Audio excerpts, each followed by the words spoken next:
ഞാൻ ട്രാൻസ്പെറൻ്റ് ആയിട്ടാണ് കാര്യങ്ങൾ സംസാരിക്കുന്നത്. ഞാൻ ഈ സംഭവങ്ങളുടെയൊക്കെ CCTV ക്യാമറ പരിശോധിച്ചാലും ഞാൻ പറയുന്ന രീതിയിലാവും കാര്യങ്ങൾ പോവുക. ഈ സംഭവങ്ങളുടെയൊക്കെ വോയിസ് റെക്കോർഡ്സ്, വോയിസ് കോൾസ് പരിശോധിച്ചാലും ഞാൻ പറഞ്ഞ രീതിയിലാണ് കാര്യങ്ങൾ പോവുക.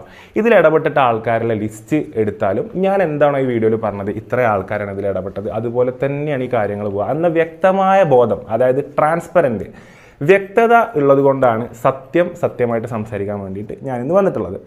അങ്ങനെ കളമശ്ശേരിയിൽ നിന്നാണ് ഈ യുവതിനെ, ഈ അഭിനേതാവ്, നമ്മുടെ സിനിമയിലെ മുഖ്യ അഭിനേതാവ്, എനിക്ക് അതായത് സെറ്റിൽ ഈ യുവതി കാണാൻ വന്നിട്ടുണ്ട്. വളരെ നല്ല സുഹൃത്തുക്കളാണ്, ഒരു ചിരിച്ച് കളിച്ച് അവിടെ ഇരിക്കുന്നുണ്ട്. അപ്പം എന്നോട് പറഞ്ഞു എൻ്റെ സുഹൃത്താണ്. അങ്ങനെ എനിക്ക് കയ്യൊക്കെ തന്നതിൻ്റെ കൂടെ ഫോട്ടോ ഒക്കെ എടുത്ത് ആൾ സെറ്റിലെ വേറെ ആക്ടേഴ്സിൻ്റെ കൂടെ ഫോട്ടോ എടുക്കുന്നുണ്ട്. അപ്പം മുഖ്യ അഭിനേതാവിൻ്റെ സുഹൃത്ത് എന്നുള്ള നിലയിലാണ് ആദ്യമായിട്ട് ഈ യുവതിനെ സെറ്റ് ഞാൻ കാണുന്നത്. അപ്പോൾ ഇതുപോലെ തന്നെ ഇപ്പം ഇവർ മാത്രമല്ല സുഹൃത്തുക്കളായിട്ട് ഒരുപാട് ആൾക്കാരുടെ, ഇപ്പോൾ ബാക്കിയുള്ള ആൾക്കാരെ സുഹൃത്തുക്കളവിടെ വരലുണ്ട്. എൻ്റെ ഫ്രണ്ട്സ് എല്ലാവരും അവിടെ വന്നു. ഇപ്പോൾ കെൻസ് ചെക്കന്മാർ, നമ്മളെ ചെക്കന്മാരെല്ലാവരും ഇത് കാണാൻ വേണ്ടിയിട്ട് അതവിടെ വന്നു. എല്ലാവരും വരുന്നുണ്ട്. അപ്പം